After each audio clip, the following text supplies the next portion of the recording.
অস্ত্র সহ আপনার বিভিন্ন সামগ্রী আসছে, সেগুলো যদিও সে সময় সেনাবাহিনী হাতে ধরা পড়েছিল। তো এই অভিযান পরিচালনা আরও জোরদার করতে হবে। সোশ্যাল মিডিয়াতে হুমকি দিচ্ছে, আমাদেরকে হুমকি দিচ্ছে। এই ওসমান হাদি কোনো ব্যক্তি না, ওসমান হাদি জুলাইয়ের একটা চরিত্র। ওসমান হাদির উপরে আঘাত মানে জুলাইয়ের উপরে আঘাত। হসপিটালে বসেই আপনাদেরকে মোবাইলে দেখাতে পারি, আমি ইনবক্সে হুমকি দেওয়া হচ্ছে যে কাফনের কাপড় নিয়ে আমাদেরকেও রেডি থাকতে বলা হচ্ছে। এখন আমরা কার কাছে নিরাপত্তা চাবো? কয়জনকে সরকার নিরাপত্তা দেবে? আমরা ব্যক্তিগতভাবে নিরাপত্তাকে, আমরা দেশকে নিরাপদ করার দাবি জানাই সরকারের এবং রাজনৈতিক দলসমূহকে আমরা অনুরোধ জানাবো, ক্ষমতায় যেতে কিংবা ক্ষমতা দখল করার জন্য অস্থির হয়ে রাজনৈতিক বিভাজন তৈরি করবেন না। আপনাদের বিভাজনের কারণেই এখন পর্যন্ত ফ্যাসিবাদী শক্তির আস্ফলন দেখাচ্ছি। ফ্যাসিবাদী শক্তি 18 দলীয় জোট করতেছে, নির্বাচন করবে, নির্বাচনের মাঠে থাকবে, নির্বাচন বানচাল করবে, এই আওয়াজ দিচ্ছে। আওয়ামী লীগ নিষিদ্ধের সময় আমরা সকলের পরিষ্কার অবস্থান দেখতে পাই নাই। আওয়ামী লীগের বড় দোসর জাতীয় পার্টি সহ ফ্যাসিস্ট শক্তিকে নিষিদ্ধ করার প্রশ্নেও আমরা রাজনৈতিক বিভাজন দেখতে পেয়েছি, কারণ ক্ষমতার হালুয়া রুটির ভাগ বাটোয়ারা। তো এই ক্ষমতার হালুয়া রুটির ভাগ বাটোয়ারা নিয়ে যদি আপনারা ব্যস্ত থাকেন এবং জুলাইয়ের ঐক্য নষ্ট করে যদি দেশে বিভাজন সৃষ্টি করেন, এই দেশে কিন্তু কেউ নিরাপদ হবে না। শেখ হাসিনা 75-এর পরে 96-এ 21 বছর পরে একবার ক্ষমতা এসেছিল আওয়ামী লীগ, তারপরে এসেছিল কবে? 2008 সালে। এসে কিন্তু দেখেছিলেন এই মুক্তিযুদ্ধের বিরোধিতার নামে কিভাবে একটি সাজানো বিচার ব্যবস্থার মাধ্যমে নিরীহ মানুষকে ফাঁসি দিয়েছিল, কিভাবে বিরোধী দলবিহীন বাংলাদেশে একটি একদলীয় শাসন ব্যবস্থা কায়েম করেছিল। কাজে ওই ফেসিবাদী শক্তির প্রশ্নে আমরা যেন আপোষহীন থাকি, আমরা যেন ঐক্যবদ্ধ থাকি এবং আজকের এই হাদির উপরে আঘাত, সামনে যে অবস্থা আমরা আশঙ্কা করছি আরও বিভিন্ন ধরনের আঘাত আসতে পারে। আমি বরাবর আমার এলাকায় যাই, নির্বাচনী গণসংযোগে প্রচার প্রচারণায়, রাতে ঢাকায় ফিরি। গতকালকে কিন্তু আমি আর সাহস পাচ্ছিলাম না যে রাতে ফিরব। আমি সকালবেলা এসেছি, আমার এলাকায় ছিলাম।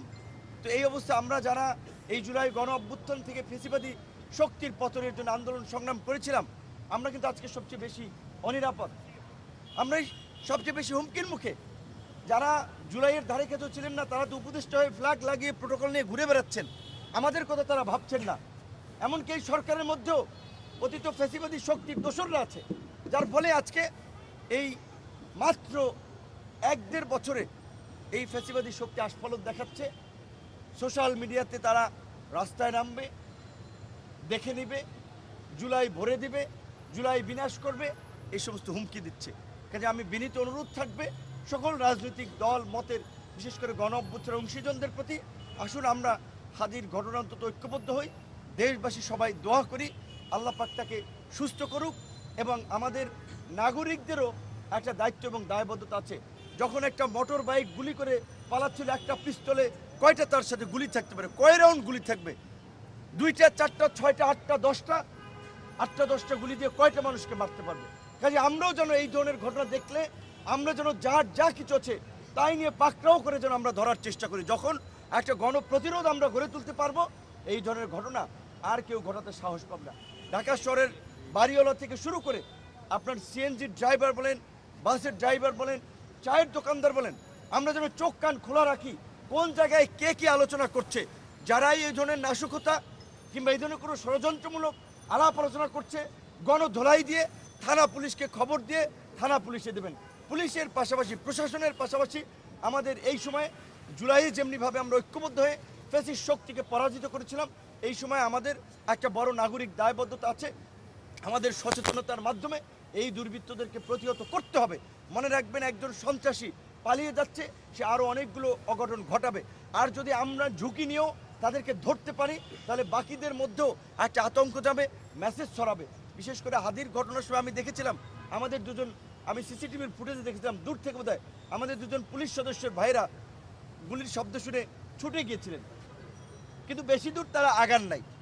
আমি দেখেছি, আপনার সিসিটিভির ফুটেজ তো দেখেছেন, তাদের হাতে তো বন্দুক আছে। এই ধরনের ঘটনা ঘটলে তো তাদের দ্রুত আপনার যাওয়া উচিত যে কোথায় কি হচ্ছে। তো কাজে আইন শৃঙ্খলা বাহিনীর দায়িত্বে যারা আছেন তাদেরকে অবশ্যই সরকার সেইভাবে দিক নির্দেশনা দিবেন যেন তারা যে কোনো পরিস্থিতিতে একটা কঠোর ভূমিকা পালন করতে পারে। দায়িত্বশীল ভূমিকা পালন করতে পারে।